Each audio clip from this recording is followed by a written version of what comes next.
IT에 관한 이야기를 가장 쉽게 전달해드리는 이북 IT 트렌드를 읽답니다. 안녕하세요. 이북 IT 트렌드를 읽다. 일상 속 IT 이야기 쉽게 전해드리는 시간입니다. 오늘 이야기 두 가지를 준비했습니다. 첫 번째 이야기는요. 네이버에서 가족의 목소리를 인공지능으로 만들어주는 서비스를 런칭했다는 소식이에요. 두 번째는 앱스토어의 NFT 정책이 바뀌었다는 얘기가 있어서 이 두 가지 해설해 드리려고 합니다.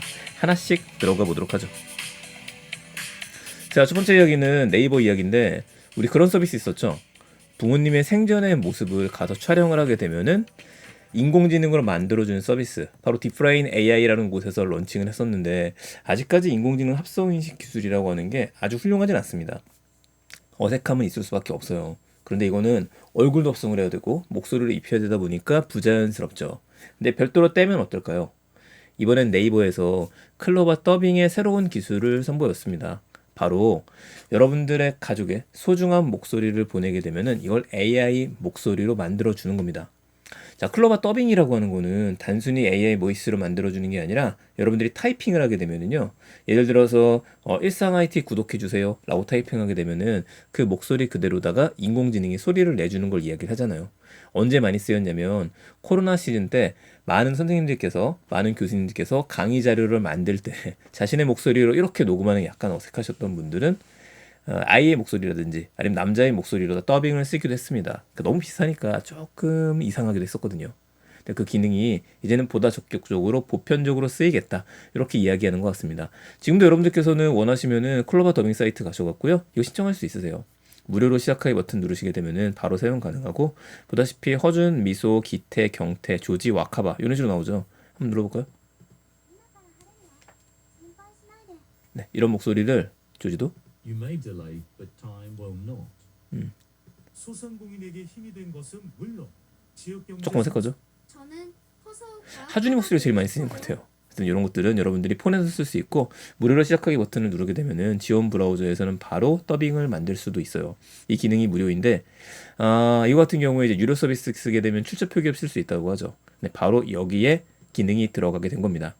우선은 10월 30일까지인데 누구나 쓸 수는 없고 신청을 하셔야 돼요. 그 여러분들께서 이걸 하고 싶다라고 하면은 클로바 더빙 앱을 다운을 받고 샘플 문장이 있습니다. 그럼 이렇게 11개의 문장을 따라 하시면 되거든요. 생각해봤는데 당신과 결혼하기 잘한 것 같아. 바쁘다는 핑계로 무심했던 것 같아서 미안해. 이런 문장을 녹음을 하고 이제 사연을 보내셔야 돼요. 참여 사연을 보내게 되면은 보내신 분들 중에서 100명을 선정하는 겁니다. 그러고 나면 클로바 더빙 앱에서 추가 문장이 나오게 되는데 추가 문장을 따라서 읽게 되면 이거를 합성을 해서 여러분들의 가족들의 목소리로 만들어 주는 거죠. 꽤 괜찮을 것 같아요. 이렇게 하면은 이제 좋은 점이라고 한다면은 혹시라도 가족 간의 문제라기보다도 아픈 일을 앞두고 계시는 분들이라고 하면은 이제 부모님의 목소리를 들을 수 있으니까 이거 꽤 의미 있는 일이 될 것 같습니다. 다만 조금 신경이 쓰이는 거는 이렇게 만들어진 목소리가 여러분들의 동의 없이 뭐 동의를 미리 해야겠지만은 클로바 더빙을 이용하시는 많은 분들이 무료로 사용할 수 있게 풀리게 된다라고 한다라면 이게 조금 애매하거든요. 근데 그 문장이 있어요. 제작된 AI 보이스는 클로바 더빙이 공개되어 누구나 무료로 사용할 수 있게 제공될 수 있으며 최소 3년 이상 제공될 수 있어요. 그러니까 여러분들의 가족의 목소리가 3년 동안 어느 곳에서든지 쓰일 수 있게 쓰인다는 거죠. 이거는 약간 애매한 게 있기 때문에 글쎄요. 한번 생각해 보시는 게 좋을 것 같습니다. 저는 괜찮을 것 같아요. 여러분 듣고 싶은 목소리를 만들 수 있으니까. 최종 진행 이후에 20일 동안 1000문장 정도를 녹음하도록 해야 된다라고 이야기를 하네요. 자, 10일까지 말일까지니까요. 사용하실 분들은 AI 보이스 한번 확인해 보시고 클로바 더빙 처음 보시는 분들 같은 경우에는 꼭 한번 앱 다운받아 갖고 활용해 보시기 바랍니다. 오늘 두 번째 얘기 들어가도록 할게요. 두 번째 얘기는 이거는 NFT 시장에서 찬물을 끼얹는 기사 중에 하나입니다. 아니면 긍정적이 될 수도 있을 것 같기는 한데 좀 애매해요. 어떤 얘기냐면 애플에서 NFT 인앱 결제에 대한 수수료 입장 발표를 한 겁니다. 그러니까 앱스토어 운영 정책을 매번 발표를 하는데 이게 리뷰에 대한 가이드라인 업데이트가 있죠. 앱에서는요 NFT를 발행하거나 등록하거나 거래를 할 수 있게 이제 더 많이 허용이 됩니다. 근데 문제는 인앱 결제 외에 그러니까 앱 내부에서 결제를 하는 거 외에 앱을 실행했는데 결제를 할 때는 외부 링크가 들어가거나 외부에서 결제를 하세요 라고 종용하는 행위에 대해서는 허용하지 않겠다라고 이야기를 한 겁니다. 어디서 많이 들어보지 않았나요? 에픽게임즈하고의 소송 이슈 있었었죠. 에픽게임즈 게임 같은 경우에도 안에서 뭔가 스킨이라든지 이런 것들을 사게 되면은 내야 되는 수수료가 비싸다 보니까요. 애플 쪽에 이렇게 하지 말고 그냥 웹에서 결제하세요라고 하는 게 나왔던 거였었죠. 이거 하지 않겠다예요. 왜냐? 수수료가 30%나 되기 때문입니다. 예전에는 7대3 구조라는 게뭐 당연하죠. 이렇게 플랫폼 만드니까 이런 기업들이 30% 갖고 가는 건 당연하지 라는 생각을 했었는데 이거 30%가 상당히 비싼 거잖아요. 생각해보게 되면 현재 NFT 거래소 같은 경우에 오픈시 같은 경우에도 10%가 안 넘거든요. 한 3% 정도? 이 정도의 수수료를 떼는데 NFT가 판매가 됐었을 때, 그런데 이넥 결제했었을 때는 NFT도 30%를 뗀다? 이러니까 반발이 나올 수밖에 없습니다. 이거는 완전히 묻겠다는 걸로 보이고요. 또 한 가지는 그 인앱 결제를 하더라도 NFT 같은 경우는 우리가 코인으로 결제를 해야 되잖아요. 뭔가 구매를 하실 때 이 작품 사고 싶은데 이더리움 결제해야 된단 말이에요. 근데 현재 이더리움의 가격이 오늘이 다르고 내일이 다릅니다. 이런 변동성이 큰데 그때그때마다 이거를 현재 시세로 맞춰갖고 원화로 결제를 할 수 있게 만들겠다. 이게 조금 또 애매하지 않나 싶기는 하네요.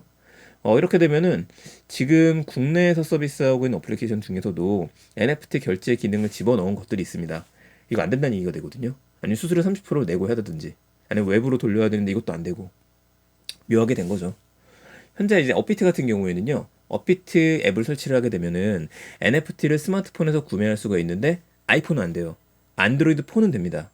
이거에 대해서 업비트 측에서는 뭐 나중에 천천히 기능을 넣겠다. 그러니까 규약을 좀 보고 있다라는 입장이었었는데 이렇게 되면은 거의 뭐 영원히 아이폰에서는 NFT를 구매를 바로 하는 거 이건 안 되지 않을까 싶습니다. 이렇게 강행을 하는 이유는 애플이 뭔가 준비를 하고 있거나 아니면 NFT 관련해서도 꽤 많은 수수료를 가져갈 수 있겠구나라는 판단을 내린 게 아닌가 싶습니다. 이러면 이럴수록 우리가 생각하게 되는 거는 왜 3.0이라고 이야기하는 시스템들이죠. 이게 너무 강요를 하는 거잖아요. 우리가 경책을 정했으니까 너네들은 따라라. 이런 것들인데. 글쎄요, 이런 것들이 어떻게 계속 진행이 될지 모르겠습니다. 애플의 주주 입장에서는 괜찮은 입장이긴 하지만 애플에서 서비스를 진행하시는 입장에서는 횡포로 볼 수밖에 없겠네요. 수수료 입장이 발표가 된 것들 어떤 파장을 가져오게 될지 계속 지켜보면서 저도 전할 수 있도록 하겠습니다. 자, 오늘 이야기 여기서 마치도록 하겠습니다. 여러분들 좋은 하루 되시고요. 저는 내일 또 더 재밌는 이야기들 가지고 찾아뵐게요. 감사합니다. 일상 아이티였습니다. 내일 뵙겠습니다.